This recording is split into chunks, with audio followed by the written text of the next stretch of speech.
Hey guys, I'm Brandon Basket. I'm here from Seeds of Wisdom. I am the founder and president of this nonprofit organization where we mentor young men in middle school and high school in the Columbia, South Carolina area. But no matter where you're watching from right now, like we're talking to you. And so I have an opportunity to introduce this incredible guest that we have with us today. But I'm not going to do that. I'm going to let him introduce himself. So Jermaine, go ahead and introduce yourself to our guys. All right. How are you doing? My name is Jermaine Easterwood. I am actually a mentor with Seeds of Wisdom, but I'm also a manufacturing professional. I develop leaders, also an author. I've written a book, The Form with Purpose, a mentor, speaker. Those are just some of the things that I do, and that's who I am. And I'm pleased to be here to be able to share with you today. Thank you for the introduction. And what we're going to do today is we're going to talk about our core values. So for Seeds of Wisdom, we were founded in 2017. So we're in our fifth year of operation, really excited about how we're growing. One thing we focus on every single time we meet with our mentees is we talk about our core values. And so if you're familiar with what an acronym is, right, it's basically where you have those letters that represent a word, full word. And we use the acronym IDEA.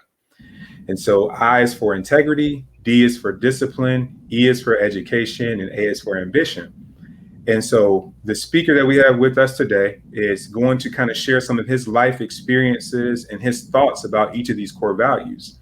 And so we're going to start with integrity, which we define as doing the right thing when no one is watching. So Jermaine, what does that look like for you? Wow. So for me, what that looked like, it looks like just like what you said, right? It's doing the right thing when no one is watching. It is telling the truth. It's being honest. It's being trustworthy. It's someone knowing that, hey, if I leave you to whatever it is, that you're going to do the right thing, right? You're going to do the right thing, and it has a lot to do with your values. It has a lot to do with being responsible and accountable for your actions. And so that's what integrity is to me.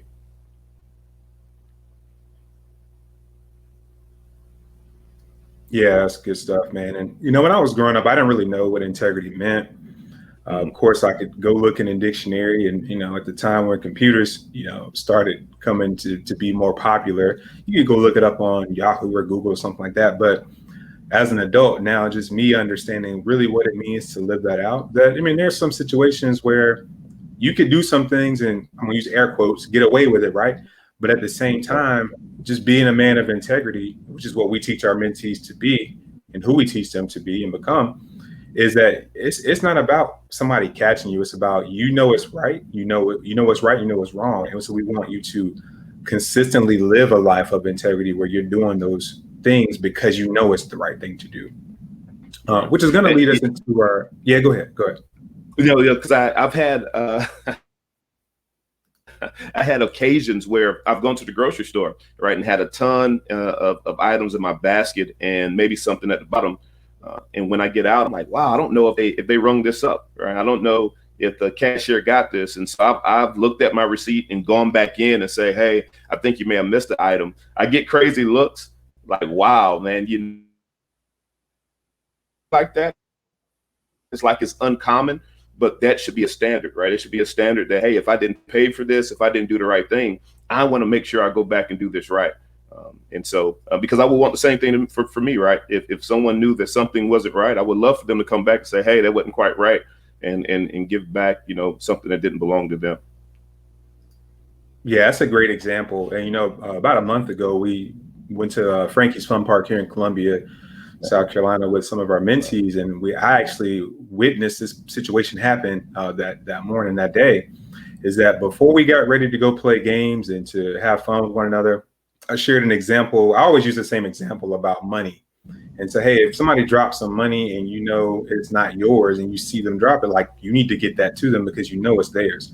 Now, if you see it just randomly in the middle of the parking lot and you didn't see anybody drop it, I can't. I'm not going to tell you what to do with it, but it's not the same as seeing somebody drop it. And so we were playing on the miniature golf course, three of the boys and myself. Right. And one of the guys left his wallet. He left his jacket in his wallet on one of the holes and just forgot about it. And so this guy who knew we were just recently at that hole came to us, and he kind of made a joke of, he's like, hey, somebody was going to buy me a whole bunch of pizza, and we kind of laughed it off. But it was just a great example of a man demonstrating integrity, that even though he could have easily taken this money from this boy, this middle school boy, right? But he knew it was wrong, and so he brought it to us, and that was, we were able to see that in action. I even brought that to everybody's attention when we were eating our lunch before we left for the day. And so, and that takes us into discipline too, which is our next core value. So with discipline, it's like finding ways to avoid temptations and overcoming those temptations and distractions. And so, Jermaine, can you talk about what that's been like for you in your life, and maybe share some examples that you feel you could share with the guys today? Absolutely. So discipline for me, discipline is doing the little things, right? The little things matter in discipline, because you're not going to always feel like doing it. You know what you need to do, but sometimes you don't feel like doing it. And it's really a motto that I kind of live by. And if you ever see me around, you see my shirts, I wear shirts that say committed, because that's what it is to me, right? It's being committed to something and being wholehearted into a thing. And no matter what, I'm going to be committed to this thing, and I'm going to be disciplined, and I'm going to do the small things. We always look at the big things, but it's the small things that add up to big steps. And so we got to execute in those behaviors, whether it's like, schoolwork, studying, whether it's working out. I was fortunate enough to play collegiate football. And, you had to be disciplined. The coaches wasn't there every day telling you, hey, you need to work out, you need to do these things. But it was something that was expected. And if I wanted to be good, if I wanted to excel, I had to do those small things to be good, right? I had to do those small things. And so that's working out, that's eating right, that's being at practice on time. And the same thing in the classroom, that's getting to class on time, that's paying attention, not wanting to be a clown, not wanting to, play around and laugh. It's knowing what the objective is at hand and doing what I need to do to achieve that objective. Yeah, that's great. And it's all about that understanding the vision of where you want to go, which will get us to one of our core values in a few. But I mean, I love sports. I used to coach high school basketball as assistant varsity boys basketball coach. I never played organized basketball for school, but I played basketball recreationally. I love it. And you think about these guys, I love watching NBA playoffs. Best time of year for me. Absolutely love it. And you think about these guys you see on TV who make millions of dollars. You don't just wake up and become LeBron James. You don't just wake up and become Giannis Antetokounmpo. You don't just wake up and become Trae Young. Like, you have to put in a lot of time and effort. You have to be disciplined. And so when you got to go work out, you got to eat right. Your friends may say, hey, you want to come to this party? Right? No, I'm not saying you might never go to a party in your life. That's not what I'm saying. But what you got to understand is, well, if I got a game tomorrow, I got practice at 6 a.m. or workouts at 6 a.m. and you're trying to get me to go to this party, I can't do that, because my objective, the reason I'm here, is to be a skilled basketball player. And if you're in college preparing for the pros, even if you're not, it doesn't matter. You have a responsibility to do what you're supposed to do, which is to be a basketball player at that time, and to be prepared to do that following day. And so you have to be able to think about those things and understand that I may be able to socialize with my friends later. We're not saying to you right now that you can't socialize. We're just saying there's a time and place. You got to know when to do that, when not to do that. And that's how you start overcoming those distractions and temptations. But when you put yourself around great people who have similar interests and goals, they're going to say, man, we got practice tomorrow. We can't go to that. Those are the kind of people you need to be around. Maybe we can go to the next one, but we got this game tomorrow. We got a conference championship game tomorrow. We can't do that. I want to be able to give my best tomorrow, whenever that might be. And so just think about those things. And we're giving you a sports example, but those things and situations pop up to you, in your life all the time, where somebody wants you to do this. Hey, why don't you try this drink? Why don't you try to smoke? Like, no, my goal is I want to do this. That's going to pull me away from that. And so we're going to talk more about that when we get to ambition.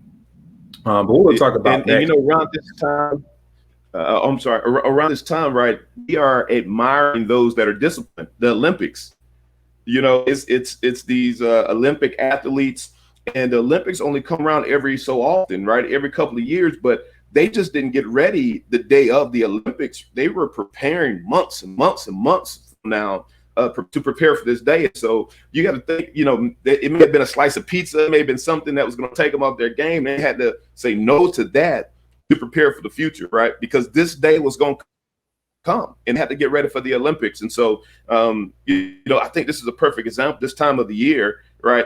These Olympic Games, and even the best in the world are disciplined. They are the most disciplined, and we see a lot of value. And I think that's why we admire them so much, because of the discipline they show.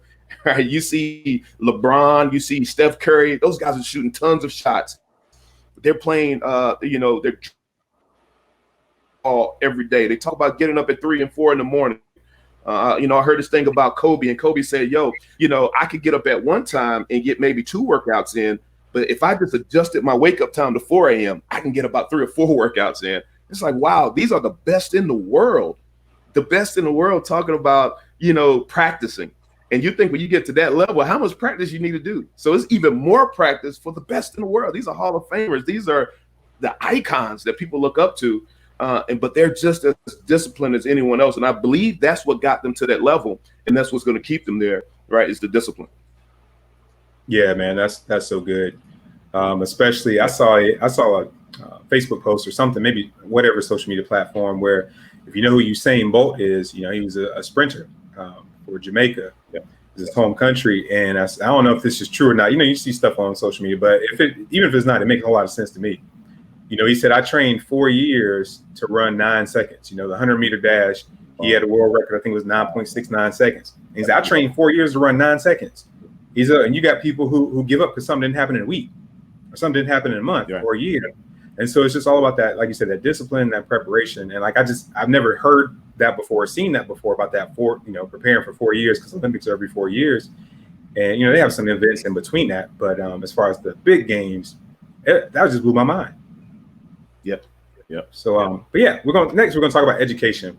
I'm an educator. That's what I do. I'm a former teacher. I taught high school English. I'm now a school district administrator. And so I love education. I love what it can do for people. But education, I always tell students and mentees, like, it's not for your parents. It's not for your teachers. It's for you. You have to be internally motivated. Now, granted, there's nothing wrong with making your parents proud. They have expectations for you. You want to try to meet those expectations or exceed them. But at the end of the day, I used to tell my students in English, I taught English 1 and English 2.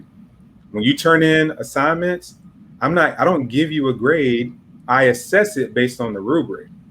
And so whatever I score it as based on that rubric, you earn that based on the work you put in, or how much time you spent trying to understand the material and to then apply the material from my classroom. And so, when you think about students saying, oh man, she gave me this or he gave me this grade. No, that was what you got. Now, I'm not talking about participation grade. That's different. If you participated, even then, they don't just give you a grade. You had to participate to get it, right? Yeah. And so we talk about education. It's bigger than just grades. I used to tell my students, I don't care if you get an A, because if you get an A and don't understand the material, that's not doing you any good. You could have cheated, right? Mm-hmm. Yeah, you got an A on paper on that transcript, but it's like, what are you doing to understand? If you give me your best and your best is a B, I'm good with that as a teacher, as an educator, because you gave me your best. If you gave me your best and it was a C, I'm good with that because you gave me your best. You tried everything, you had everything within you, you put forth to try to earn that grade. So what has education meant for you over your life? And maybe even, how do you talk to your own personal kids about education?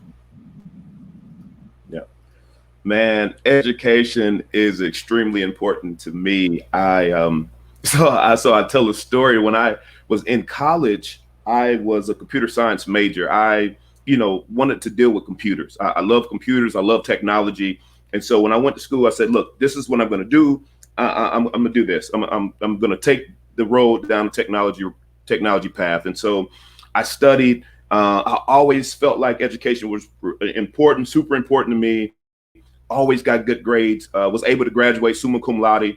But man, when it came close to graduation, they told me to say, hey, Jermaine, you're close to getting your minor in math. And I had no desire for math, but my math was a part of the computer science curriculum. And so I said, if I just take these 2 more courses, I could get a minor. So I said, okay. So I took them. I took the 2 classes, even with the workload I had in football. So I was able to graduate with a degree in computer science and with a minor in math, which at the time I didn't know that it was going to be important. So I did that, and come graduation day, I couldn't find a job in my field. I could not find a computer science job. This was around 2004. And I was panicking like, man, what am I going to do? Well, just so happened because I had my minor in math, I was able to go teach high school mathematics, right, for a season. And so, man, if I didn't have that minor in mathematics, I would not have been able to jump into the education field and be able to teach math. And that wasn't my path at first, right? But I had to be flexible. And because of the education, it allowed me to be able to jump lanes like that because I had the knowledge, right? I put in the work. And so, man, it was extremely important. In being a math teacher, I had to know all these different ways of teaching math. And I can remember as a teacher, and this is why it's so important. It's so important. If you're a student, ask questions, know what you're learning, change your expectations, because sometimes we feel like we don't need something. And so we won't pay attention. And there was a day I walked into my math class to teach a subject. And it was something that sounded hard, right? It was like parabolas or something like that was the subject. And I had a student just absolutely turn off. You know, they was like, yo, I don't need that, Mr. Easterwood. Nope. And so, you know, they wanted to put the headphones on. They wanted to chill. They're like, I don't need that. And I was like, wow, who told you didn't need that? Why did you feel like, you know, this lesson that, because I spent all this time putting this lesson together just for you, you know, and so there are expectations that she wouldn't need it because she'd never seen someone go beyond high school and had to use this type of information. But then I asked her, I said, what are your dreams? What do you want to do? And she said, I want to be an architect. And I'm like, whoa, wow. Wait, if anyone needs math, it's you. That education is important. And so, you know, through that discourse talk, and, you know, she decided that, yeah, I think it's probably good that I pay attention. But I would say even for every student, and I've seen students on both sides of the spectrum, yo, you don't know what you need now. And you can't afford not to pay attention in school. You can't afford not to take advantage of this opportunity because you never know. Just like me, I did not know that math was going to be the ticket that was going to get me a job. You know, if I did not take that opportunity. And little did she know that everything I was teaching is what she was going to need in her next profession that she wanted to do as far as being an architect. And so I'll say, take advantage of these opportunities. Education right now, you know, to you, it may not seem important. It may not seem like I need to pay attention. You know, people tell you you won't ever use this in, you know, don't listen to that. You need to pay attention. You need to go, even if it scares you because it sounds hard, pursue after it, you know, and change your expectations. You know, I don't care if you may have been a C student in the past, a D student, whatever, you got to go into the class. I can do well. Let me absorb this information because I may need it again. Yeah, that's a great example. And I like how you made it relevant for that student and you made a connection outside of the walls of that school, outside, Right. you know, to the real world. And so, you know, you guys who are watching this right now, and one thing I didn't mention earlier, if you're not taking notes, like find a way, take some notes somehow, whether that's Oh, on yeah, paper, absolutely. whether that Absolutely. is something, you know, some people use their phone, some people use it. I don't care how you do it. Just take some notes. And notes, it doesn't mean you're writing down everything that we say. Just when something really resonates with you and kind of moves you and inspires you, write that down. All right. You can go back and just think about it and process it and reflect on it and say, okay, how can I apply this to my life to make my life better tomorrow than it was today? Right. But I love that example about making it relevant for that student about beyond the high school walls. And so Right. as we Right. go into our last core value, which is ambition, we often talk to our mentees about having strategic goals. And so when you have a goal that, hey, I want to do this, I'm thinking about one mentee right now. He said to me repeatedly, he wants to be a veterinarian. Great goal to have. He loves working with animals, loves animals, learning new things about animals. So it's something he's already passionate about. One thing he's not telling me, he's not saying I want to do that because I think I can make a lot of money. He's saying, Mhm. I want to do this because I enjoy it. Now, if you enjoy it and it happens to make you really good money, that's great. That's a win-win. But first, he's thinking about what do I enjoy doing? What do I feel like my purpose is? And for me, like my purpose is working with young people, which is partly why I'm an educator, right? I wanted to, and I am being that person that I wish I had when I was in school, right? Being a resource, being somebody who can help support people to prepare for the next level and help build their legacy of going to school, breaking out of poverty cycles, not having student loan debt. That's a passion of mine, right? The better you do in school, right? That's currency. I tell people that all the time, because the better your grades, the more free money you get from colleges, from in the form of grants and scholarships. So I always talk about that. I won't go off on that tangent too much, but I definitely wanted to bring that to your attention today. But lastly, talking about ambition, having goals, setting goals, and being able to have a focus that if I do X, Y, Z, maybe I do it this week. If I do this in a month, if I do this in 6 months, I can get here. So can you talk about whether it's for your your personal life or your career, what is ambition and vision and strategic goals? What does that mean for you? Yeah, that's good. So for me, it's a mindset. I think it starts with a mindset, and going back to that expectation. What do you expect, right? What do you even see yourself being able to do? Some of the things that you want to set out to do. Do you believe that can happen? Because if you have that that ambition, then the vision starts to come. And then you start to say, yeah, I need to set these goals because this is where I want to get to. And then your actions have to align with those goals. And so for me, collegiate sports was an ambition of mine. And it's funny because I hadn't shared this before, but I have a birth deformity. I can't turn my hands over. And so I wanted to do because I couldn't quite do the things that everyone else could do. It was still a goal of mine. And so every day I had to do the things that pertain to that goal. And then if I was doing something, I had to say, okay, does this align with my ambition? Does this align with what I say I wanted to do? Because if it doesn't align with that, then it may be something I don't need to do. And so ambition is something big. It's that strong desire, to achieve something, to get to a goal. It's that determination. It's that hard work. It's that being committed. And so I think that's important. You got to have that ambition. You got to have that dream. You got to have that vision. And I would say, look, young people, don't let nobody talk you out of it, man. Just because somebody else may not have done it before, you may be the only one that may be preparing to go to college, and that may not ever been seen before in your family. But that doesn't matter. It doesn't mean that you can't do it. Be the first one to do it. Have that ambition. Have that ambition. Have that goal. You can achieve it. And so that's what I'll say, man. Dream big, man. Go after it with all you got.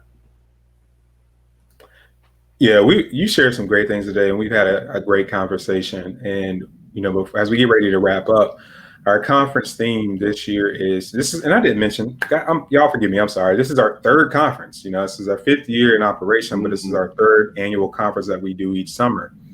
And so we've had to do it again virtually because of the pandemic, as it's kind of trying to get to an end.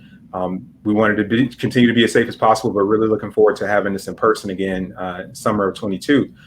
But as we think about our conference theme being stand tall and stand firm. So if you look at my shirt, you see the wisdom, you see a tree, a mature tree, right?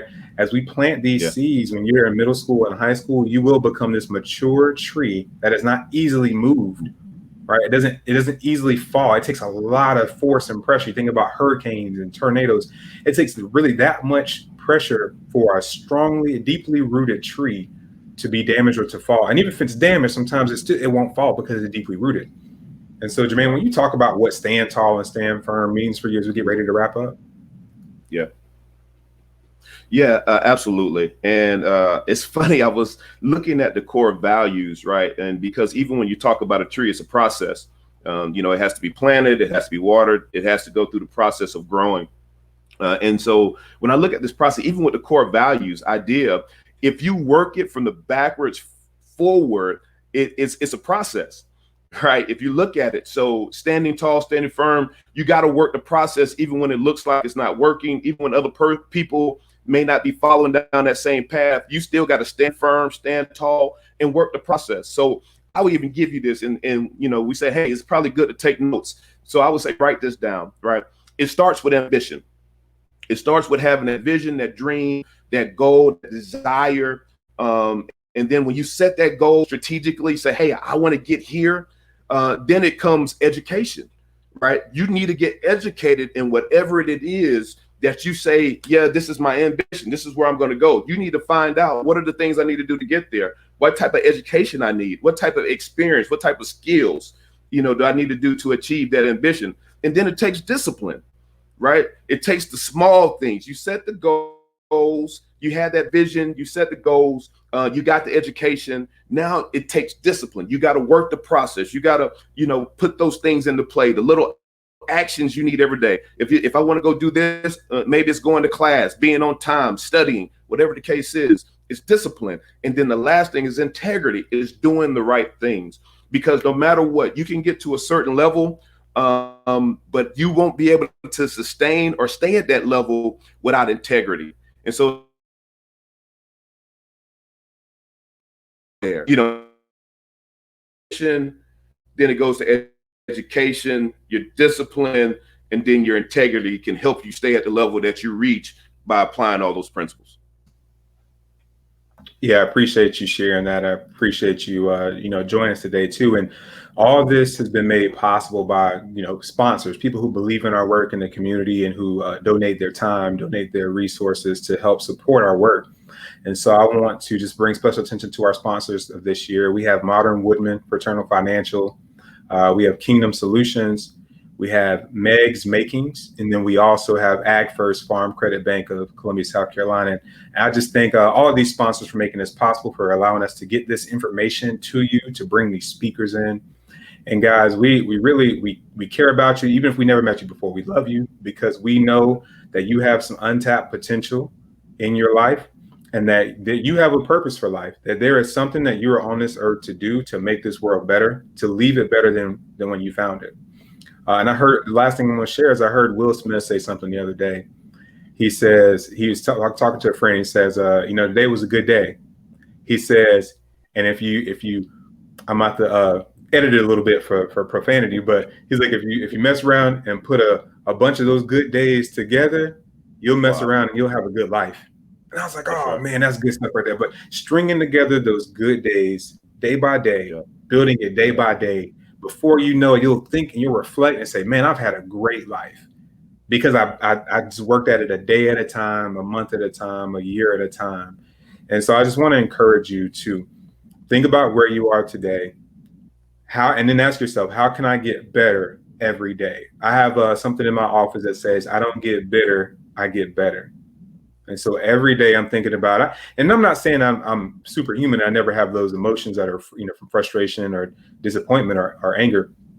But what you learn is that by that next day, I'm trying to get over that. I'm trying to, change. I'm trying to say, okay, what can I learn from this? How can I apply it to my future? So you guys have every opportunity in this world. And the way this world is right now, we have so many technological advancements, so many things are changing, that is creating new opportunities that never existed before. And as you guys mature into young men who create a better tomorrow, the sky, it's a cliche, but the sky is the limit. And I even say, hey, and it's probably a bad cliche, I say the sky's the limit because now we're going beyond the sky, right? We're going into space and doing all kinds of things in space. And so it's just like, you have so many opportunities in life. We're here for you. We taking time away from our families because we care about also helping our communities be better. So Jermaine, thank you for joining us today. Thank you again to our sponsors. And just take something you learned from today, apply it to your life. And we can't wait to hear the great things you've done because you stood tall and you stood firm. Love you guys. See you later.